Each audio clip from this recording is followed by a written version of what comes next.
Good morning, and may it please the court. My name is Holly Harris, and I'm here this morning on behalf of the appellants in the Forest Plan case and the Bigthorn case. I'll be dividing my time this morning with Mr. Winter, who will argue the third case, the Cascadia case. Mr. Winter will have 8 minutes, and I will have 12, and of that I'd like to reserve approximately 4 minutes for a rebuttal. This morning I'd like to focus on one claim from each of our cases. First, I'll begin by explaining why the agency violated NIFMA when it relied on a voluntary habitat measure to ensure wolf viability. That's in the Forest Plan case. Then I'll turn to the agency's arbitrary determination to ignore the massive gap between its market demand projections and reality. That's the Bigthorn case. Turning now to the Forest Plan case, I'm going to focus this morning on the agency's action that was not in accordance with law, rather than the arbitrary and capricious claim. The agency violated NIFMA here based on one simple premise. The agency is relying on a voluntary habitat measure to meet its mandatory obligation to maintain enough habitat to ensure the wolf's viability. It's undisputed that the agency's forest plan must manage habitat in such a way to ensure the viability of the wolf. Our case is premised on the agency's own interpretation of its forest plan, that the wolf provision, the only habitat measure, is entirely discretionary. It does not require the agency to maintain any amount of habitat whatsoever. As the government admits on its brief at 37, it does not provide, quote, a hard floor. That's exactly the problem. This forest plan provides no hard floor to ensure enough habitat remains to provide for the viability of the wolf.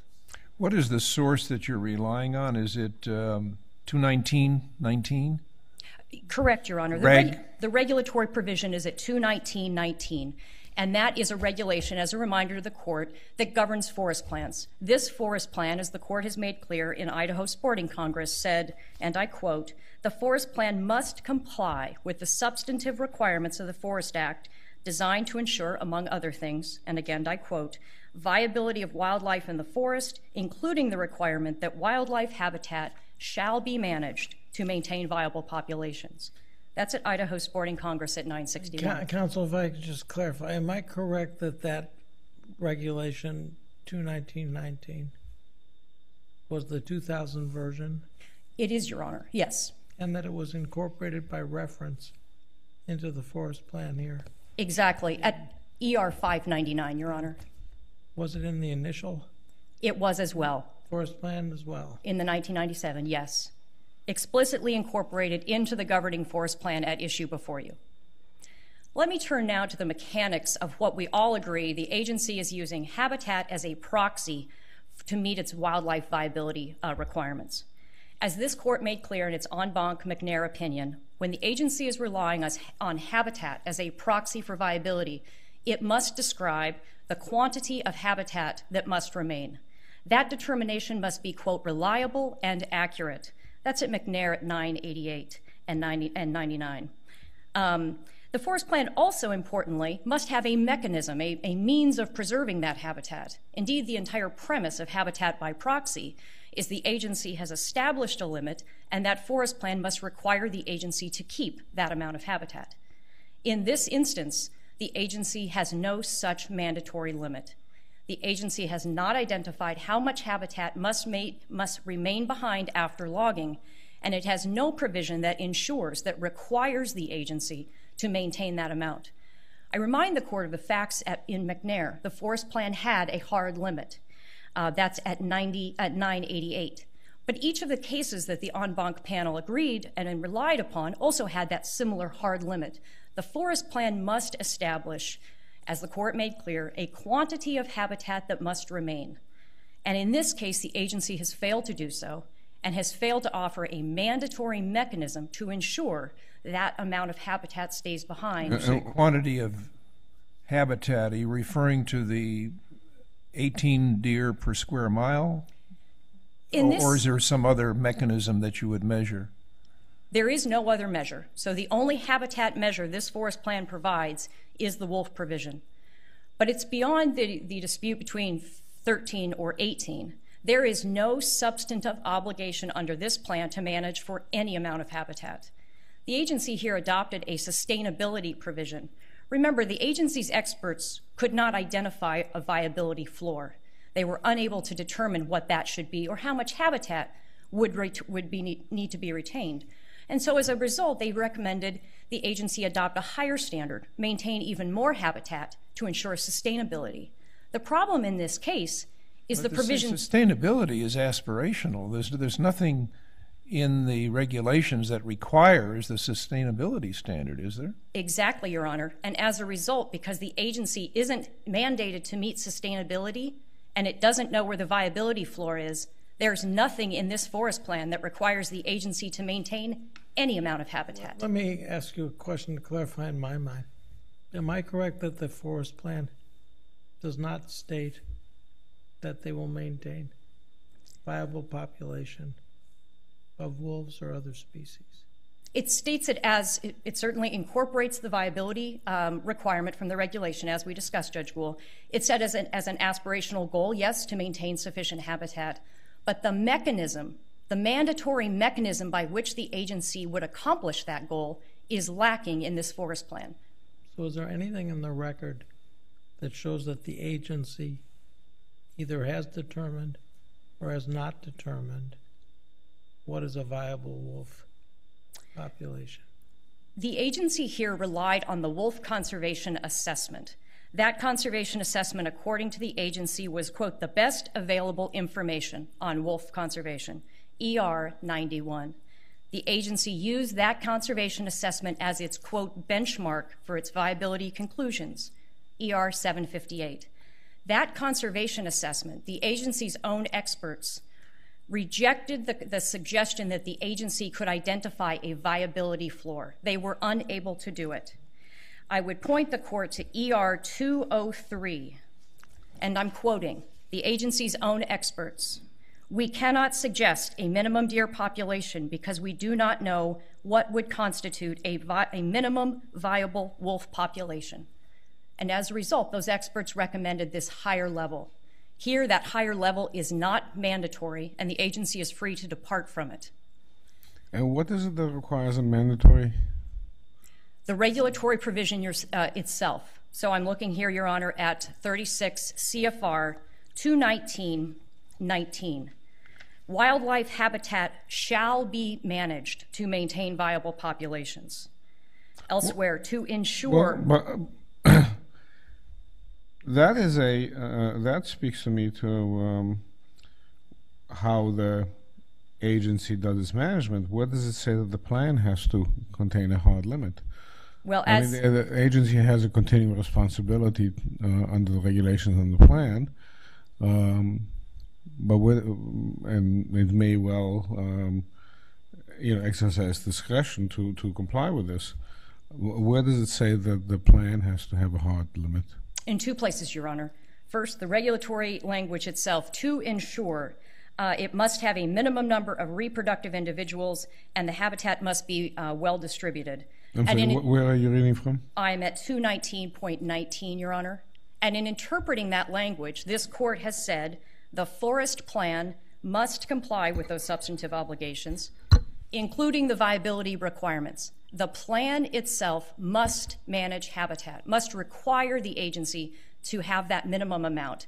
In a case like this, when the agency is relying on habitat as a proxy for viability, the agency doesn't know how many wolves are out there. You started out by reading regulation. What was the language again? Let me begin at the beginning. At 219.19, wildlife habitat shall be managed to maintain viable... My beginning is fish and wildlife habitat shall be... With apologies, Your Honor. Yes, the sentence does begin with fish and wildlife. You got us to the point. So what... Sorry. Is that the sentence you're... It is. And I began at wildlife. So the sentence, the relevant language begins at wildlife habitat shall be managed. And then in interpreting that language, this court has made clear... Well, it says shall be managed. I had asked you what language you relied on for a hard floor. The duty to ensure. It is not a discretionary... But you can comply with the duty to ensure by having a rolling... this is an obligation for the agency how it manages. It does not say it has to have a hard limit. It could just say, it could just mean that it has to pay attention and it has to make sure that these things are complied with as the plan is implemented. This court has made clear. I mean, this on its own terms does not say anything about any hard floor in a plan, does it? The court, in interpreting that language, does it? The language here, no, it does not. It says to ensure. Okay. And so when the agency is using habitat as a proxy, this court has required a hard limit. The forest plan in McNair had a hard limit, albeit not the holding because that was a timber sale case.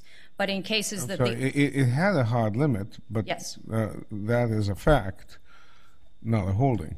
Agreed, yes. So what is it that requires, where's the holding that says you've got to have a hard limit? Rather than obligation to manage the plan on an ongoing basis. It would go back to the regulatory language itself, Your Honor. The duty to ensure. Okay, but we've already said that the language itself does not. So then you said, but there are cases that do, and you said, and you pointed me to a case, and that language didn't sound like it was setting a floor either. So the answer is, there isn't such a requirement, or that we've recognized, that you want us to recognize this now? The cases that the court has relied on when it's interpreting this habitat as a proxy have not provided such a holding. It's the facts, because it tends to be in timber sale cases. The forest plan case is here just an attack on the forest plan itself. Right. I mean, those may have been the facts, and facts are significant, but the thing about facts is that they often preclude a holding. I mean, the facts are X, so you don't have to say you've got to have X because, is there anything that says there has to be a hard floor? Well, the forest plan must have a mechanism, an enforceable, binding, mandatory mechanism at the end of the day. Otherwise, there is no means of ensuring the habitat remains behind. Well, here, what about the agency's own obligation to manage in accordance with the law? The regulation. Why isn't that compliance with the regulations? The regulation requires it to be in the forest plan. So suggestions of aspirational hopes someday in the future when we're implementing timber sales. Can you show me which language in the regulation you're relying on? So 219.1 sub A describes that these regulations govern forest plans. Right. These obligations attach at the forest plan stage. The agency can't come back later and say, well, our forest plan doesn't require it, but we've decided to do this in a timber sale. These regulations govern forest plans. And with that, Your Honor, I'll reserve the remainder of my time. Okay.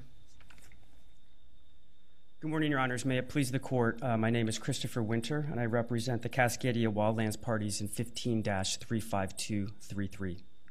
I'd like to briefly address two issues for the Court this morning. The first, they both relate to the Big Thorn project. The first is the NIFMA violation relating to the deer and wolf standard, which we were just discussing. And the second, if I have time, is the NEPA violation relating to the failure to disclose dissenting scientific opinions.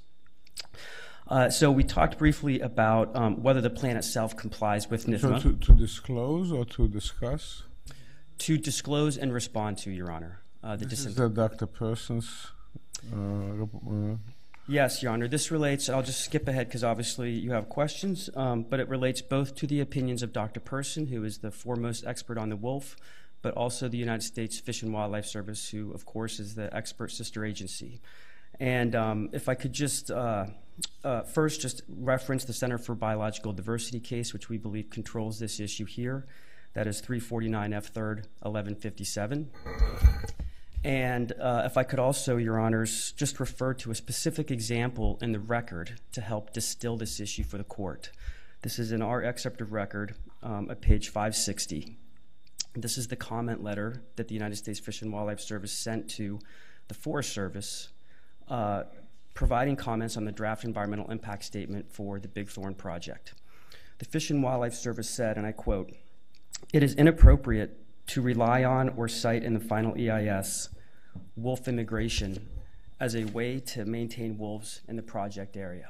And this is in response to the Forest Service's theory that although deer habitat capability will be far below the thresholds discussed in the forest plan, that is okay because we can maintain sustainable wolf populations by having other wolves immigrate into the area from other parts of the forest.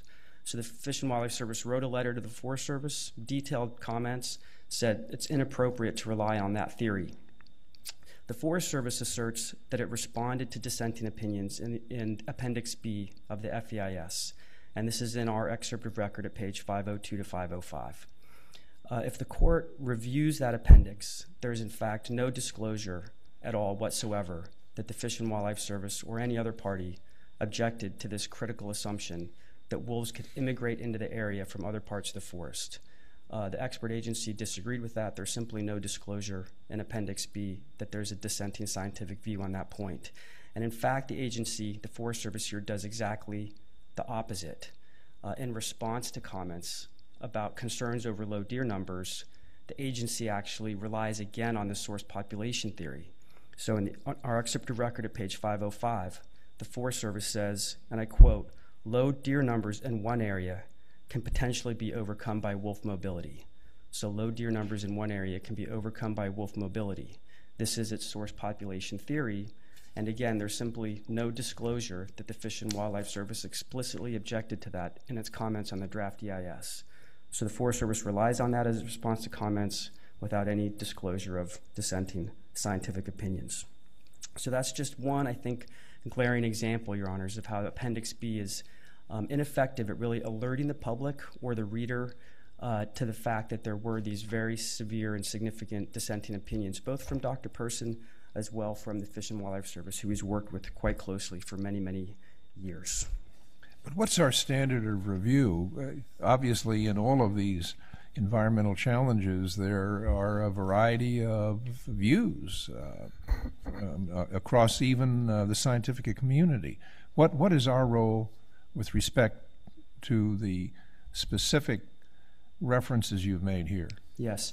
Yes, Your Honor, and I'm sure as the court is aware, NEPA is a procedural statute, and so the obligation on the Forest Service is simply to disclose to the public and provide a rational response to the dissenting opinions. And so under... Haven't they done that here? No, Your Honor, we don't believe they have, because on that first point that we just talked about, there was simply no disclosure at all. And so that is... I'm sorry, this is about the Fish and Wildlife Service? Yes, that's correct. Well, but the Fish and Wildlife Service raised specific concerns. Yes. And those concerns were addressed. They were grouped with other concerns, similar concerns expressed by other parties. I mean, the Forest Service, Fish and Wildlife Service raised concerns about wolf mortality and road density, and the Forest Service responded in the appendix to those concerns. It didn't sort of single out the Fish and Wildlife, but it did. Each of the concerns it raised were addressed.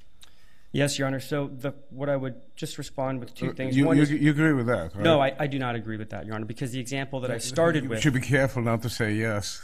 I apologize. The example that I started with... So let's take the example I started out with. The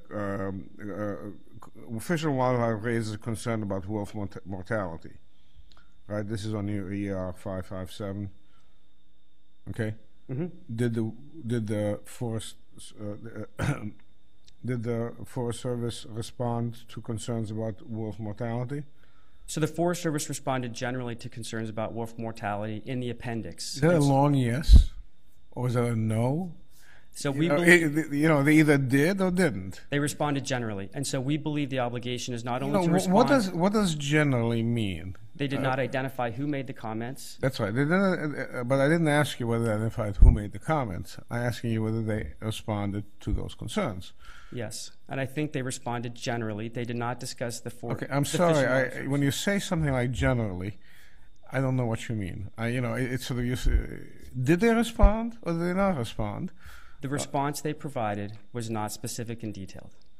And that is my point, is that the Fish and Wildlife Service had very specific... So this is not a question of whether they responded to comments raised by Fish and Wildlife. This is a concern about whether the response is adequate. There's both, because the if they had said these concerns were raised by Fish and Wildlife and had given exactly the same response, you still wouldn't be happy, right? You would still say they responded generally. So there are two issues with that, Your Honor. The first is a procedural issue. Why don't you answer my question? I'm attempting to, and I would say... Would you be happy with that? No, we would not be happy because there's... Okay, there's so it's not the identification of the fish and wildlife. I mean, do they have to identify the source individually, or is it enough if they raise the concerns? You know, these concerns have been raised, group, you know, and they list various people who raise the concerns, and then answer them. We would ask that the Forest Service identify specifically who made the comments, and in the body of the FEIS, and not an appendix in response to comments, set forth its response to those specific concerns. And when you get to draft the EIS, you can do it that way. The question is not what you prefer. The question is whether they have done something that violates law. Why is it not appropriate if the number of parties that raise concerns about road density or wolf mortality, for them to say, well, we're not going to sort of list them each individually or assign each individually, we're going to list each concern raised by parties, and we're going to respond to it. In the Center for Biological... When you get to, if you want to join the agency and do it differently, then then the agency will do it differently. What's wrong with doing it the way they did it? In the Center for Biological Diversity case, Your Honor, this court addressed that issue at 349 F. 3rd 1168. This court said that to allow the agency to disclose these important dissenting opinions from expert agencies, which are held out under NEPA regulations as an important procedural component, to allow the agency to do that in the response to comments would, quote, render 40 CFR 1502.9b superfluous. And so we just believe that needs to be in a different section of the FEIS when it raises to the level of a dispute between Fish and Wildlife Service, one expert agency. So this is an objection to the fact they put in an appendix rather than putting it in the body? Is that? That's part of it, as well as the substance. And on that first issue that I started with, they simply didn't even acknowledge or disclose there was a dissenting view on that point at all, Your Honors. With that, I'll reserve the rest of my time. Thank you. Okay.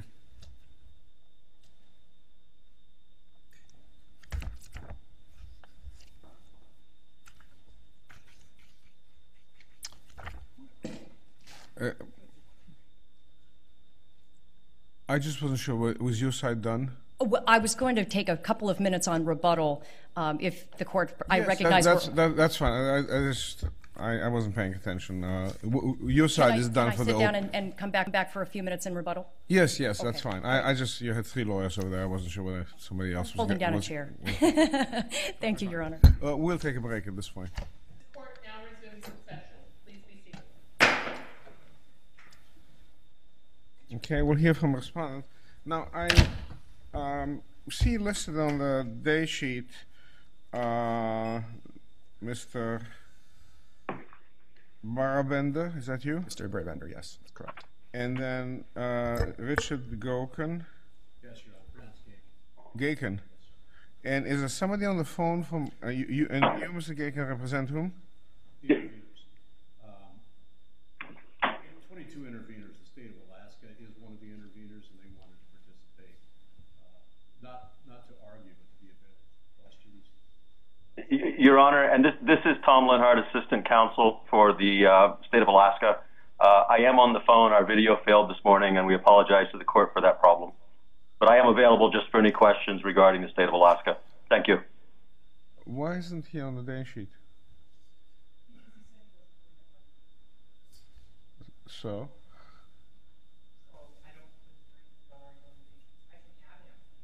He is participating. We might ask questions. You will bring us updated day sheets right now? Can I do it after court? I can do it right here. It's not useful after court. It's not useful after court. I need to know. I will do it as fast as I can. So who is this on the phone? Your Honor, I'm Tom Lenhart. I'm an Assistant Attorney General for the State of Alaska, representing the state as one of the interveners in this case. I can write it. We need three sets. Okay. One for each of us. Okay. And if somebody is appearing, they need to be on the day sheet.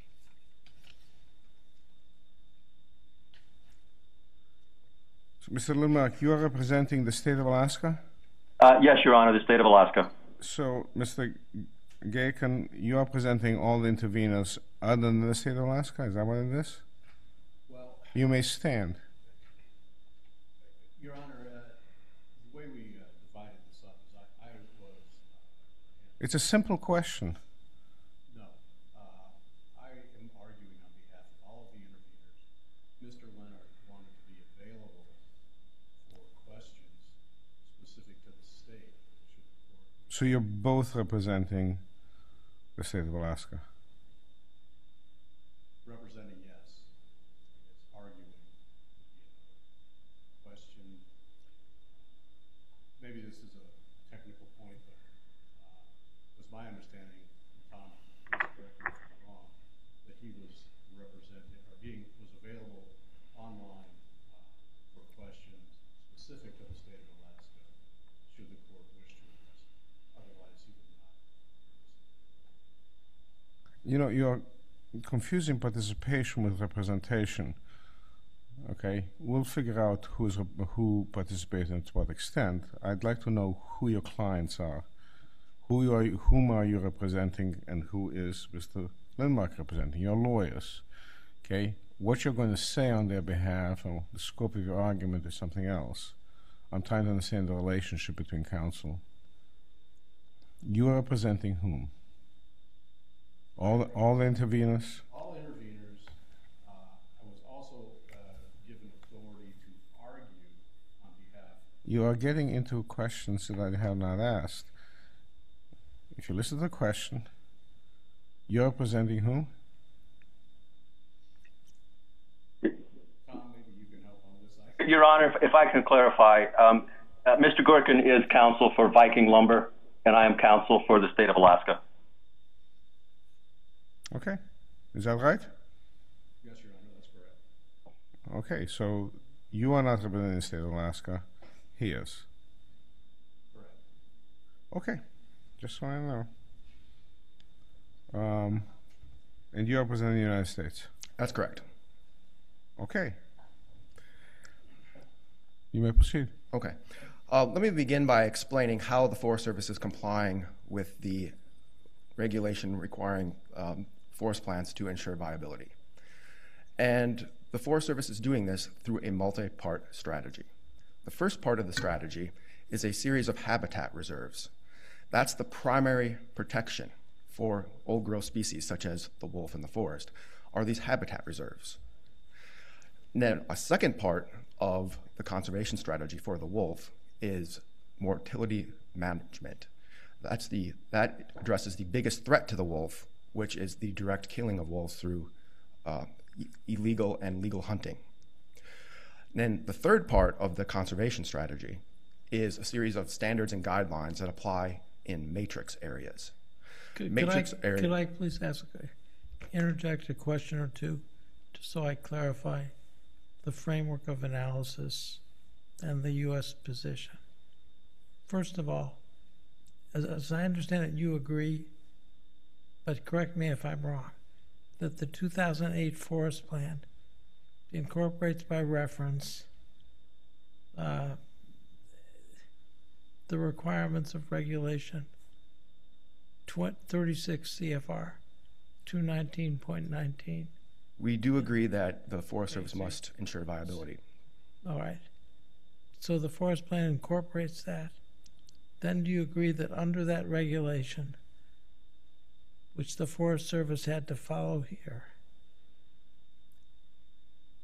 that in the Forest Plan it was required to maintain viable populations of existing native and non-native vertebrate species? Correct. And the Forest Service is ensuring viability through its multi-part strategy. And the final part of the strategy was the standards and guidelines in the matrix area. Matrix areas are those areas zoned for development such as timber harvest. And one standard and guideline in particular has ignited a variety of arguments from the plaintiffs, and that is the wolf population sustainability. As I understand Ms. Harris's argument, the defect that she points to is that the wolf strategy is optional or discretionary, and she's looking for a metric, I suppose, that the Forest Service should have settled upon. Can you respond to that argument? Sure. Well, first of all, we do not agree that there are no mandatory standards in the plan protecting the wolf and ensuring viability. The habitat reserves are mandatory provisions. They set aside a large amount of habitat for old-growth species, such as the wolf, and those designations are mandatory. There are other mandatory provisions, both inside and outside of the forest plan, that ensure viability, such as state hunting regulations. Now, it is true that the standard and guideline for wolf sustainability that applies to matrix lands, that provision is discretionary. But as this court, I think, understands, there is no requirement that that provision be mandatory. There's no statute, there's no regulation. Sustainability may not be mandatory, but viability is mandatory, right? Viability is mandatory, and the Forest Service is ensuring viability by implementing its multi-part strategy. Well, let me ask you this about that. Does the record show what the wolf population in the Tongass National Forest was approximately, let's say, in the mid-1990s? I do not know the exact time frame, but at some point, yes, the record does say what the wolf population was. So what was the population approximately before the 1997 plan was adopted? I do not recall the specific number. It was, I believe, perhaps 400. Several hundred, right? Yes. So does the record show what the wolf population was, let's say, by 2010 under the initial forest plan and the 2008 version? I do not believe it does, okay? But that is not a viability problem, because what the Forest Service did here is it submitted its plan to peer review, to the experts. And the scientific community looked at all parts of the plan, how all the provisions work together, both the mandatory provisions and the discretionary, and rated the plan as having a high likelihood for ensuring wolf population viability for 100 years of full plan implementation.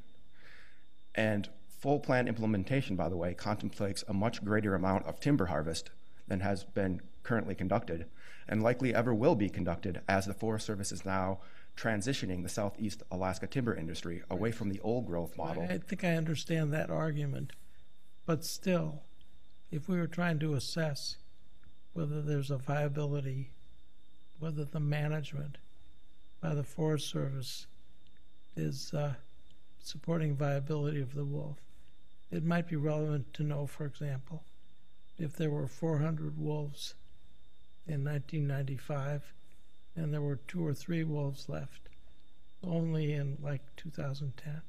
Well, that's why I was asking whether you have any idea what the wolf population has gone to under the 1997 and 2008 plans. No, but I don't think there's any dispute that the population, there is no argument made by the plaintiffs that the population is not viable. They question whether the forest plan is sufficient to ensure viability where one provision is discretionary. But there's been no suggestion that the population in the Tongass National Forest is not viable. In fact, it is viable. Then where in the record is there some evidence that says that the population in the forest is viable? Well, there is, first of all, the viability conclusion was made by a panel of experts, wildlife experts, and they rated the plan as having a high likelihood of ensuring population viability. And the Big Thorn Project makes the determination that it is consistent with that determination, the viability determination. That is what the record says. Now, the fact that the one provision is discretionary is not a flaw. Discretionary provisions are not inherently incapable of protecting wildlife. In fact, discretionary provisions are often preferred by wildlife biologists. Right, but the viability provision is not discretionary. That is true. And what I'm concerned about is, what does the record show about how the Forest Service is managing the forest to ensure the viability of the wolf? Well, the Forest Service is applying the plan. And again, the experts rated the plan as having a high likelihood for ensuring wolf population viability, and the project, the Big Thorn project, is consistent with that determination. Okay, thank you. Counsel, I'm looking through my file, and I see there are a number of motions for judicial notice with respect to changes in the wolf population. Would you like to respond to that, please? We would ask the court to deny those motions. This is an APA record review case, and anything that happened after the decision was made is not relevant to this court's determination. Now, to address the arguments regarding wolf population sustainability, that challenge fails for an even more fundamental reason than the viability argument, and that is that there is no requirement that the Forest Service provide for sustainable wolf populations. Sustainability is an aspirational goal of the plan. It's not a mandatory standard. Mm-hmm. They haven't argued that today, so I mean, I think it's in their briefs. Maybe you should focus on the arguments that other side made today, specifically the argument that the Forest Service didn't respond to the comments by the Fish and Wildlife Service and by Dr. Person. Sure. And the Forest Service did respond to the Fish and Wildlife Service. The point that they are making is that the Forest Service didn't respond to this alleged population source theory. But that wasn't a scientific opinion made by the Forest Service. It was just an observation that wolves range widely. And that it was reinforcing the scope of the viability standard, which is forest-wide. It was not expressed as a scientific opinion, and therefore it's not a dissenting scientific view. With respect to the road density provisions and the mortality, the Forest Service absolutely responded to the Fish and Wildlife Service. And with respect to... Did they identify those as the views of the Fish and Wildlife Service? I do not believe they did. I think they grouped the comments together, along with many people expressed concerns regarding road density and wolf mortality. I had that discussion with opposing counsel, and best I could understand his position, I maybe I misunderstood, was that it wasn't enough to answer the substance of the comments. I thought the point he made was that you have to identify the source as well. Sort of saying, you know, there's a comment in the air is not enough, that you have to sort of say, well, you know, somebody with the prestige of the Fish and Wildlife Service has said this. There is no requirement to identify the commenter. This is a common way that federal agencies respond to comments in NEPA documents. They group all similar comments together, and then they respond in a separate volume or an appendix. Were they required to respond to Dr. Person's comment? No, they were not, because the regulation that we're talking about applies to comments made on a draft EIS.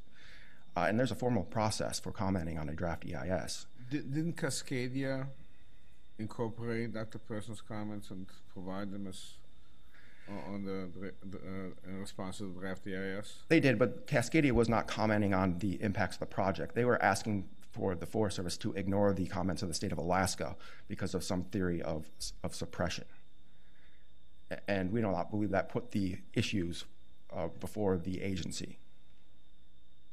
I didn't understand what you just said. Well, the Cascadia was not commenting, was not raising Dr. Person's views as comments on particular project impacts.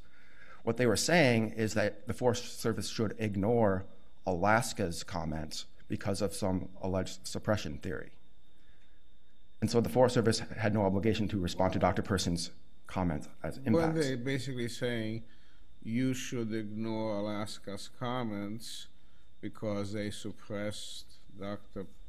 Person's comments, which you should consider. Right. You consider, you know, instead of considering Alaska's view as expressed, you should consider their guy here, who is a world authority on wolves, and well, let me approach it this way, Your Honor. Dr. Person was raising concerns about population decline as well as wolf mortality, and the Forest Service addressed both of those topics in the final EIS as well as in response to comments. So in the Forest Service... So your view is that they did respond to Dr. Person? Right. They might not have identified him by name, but they did respond to his concerns. That is correct. Okay. And I know Mr. Gakin would like some time, unless the court has any additional questions for me. No. Okay. Thank you. I have one quick question. Okay.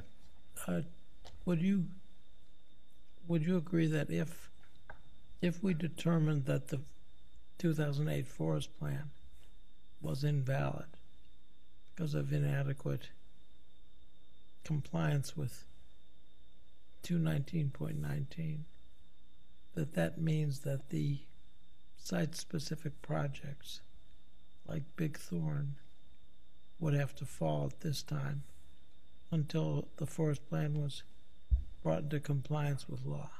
No, we would not agree. The court would not need to vacate the project decision. I think the decision would be made in equity, and the district court, in making that determination, would not necessarily need to set aside the project. So it would not be automatic. Right. What about a case, I think, that was decided called Idaho Sporting Congress v. Rittenhouse? In that decision, did we hold that if there was a forest plan that was invalid, that the site-specific projects failed? That may be the holding of Rittenhouse. I'm not familiar with that particular part of it, of the decision, Your Honor. Okay, thank you. Mr. Leonard, what do we make of the fact that the state of Alaska's comments are contradicted by their own expert, Dr. Person? Your Honor, it's in an agency of our size, it's not unusual to have our own internal disagreements of experts. And I would call your attention to a declaration that's filed in this case by our Director of Wildlife Conservation. It's at docket 12-3, and it's an extensive document that he clearly sets forth the position of the state of Alaska regarding its duties to manage wolves for sustainability under our Constitution. It has numbers in it as to estimates of populations and the overall conclusion that the wolf population is sound, particularly with regard to viability. The state has tightened some regulations on hunting with regard to sustainability due to some declines in population, but the conclusions are there that the population is quite sound. Counsel, Judge Gould, if I could interject a question.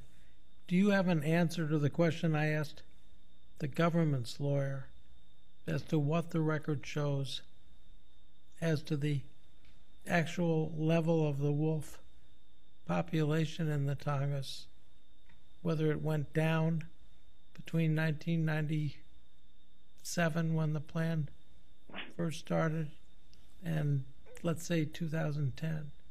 Your Honor, I can't, off the top of my head, document it in terms of those specific dates. There is no question that the population on Prince of Wales, not necessarily the entire Tongass, but on Prince of Wales, has apparently gone down over the past few years. And the most recent number is in the declaration that I mentioned of 24 wolves per 1,000 kilometers squared. I think that works out to just under 10 per square mile.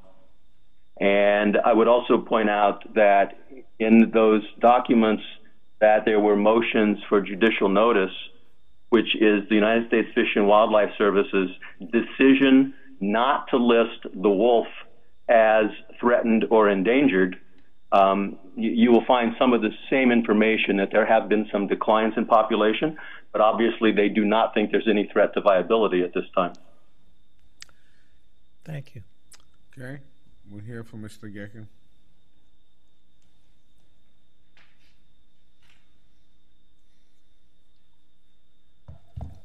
Good morning, and may it please the court. I'd like to respond briefly to something Ms. Harris said. She opened her argument with the contention that the central problem in this case was that there was no floor established for viability. But then I also thought I heard her acknowledge that the regulation does not require or contain a floor either, and NIFMA does not tell the agency how to manage or maintain viability, or require, doesn't tell the agency how it must maintain viability. So at that point, I think we are to this court's en banc holding in McNair, where it's a matter of discretion with the agency to determine how best to maintain viability.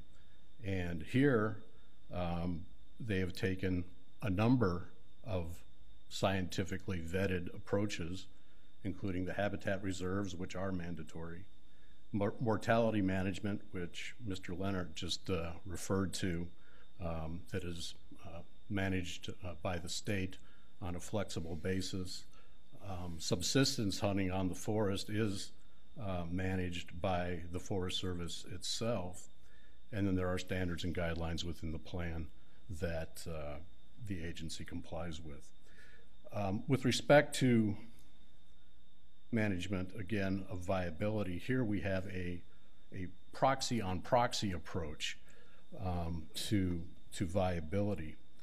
And the forest plan FEIS states that the selected alternative in the 2000 plan would retain 92% of existing high quality winter range habitat for the deer for 100 years plus.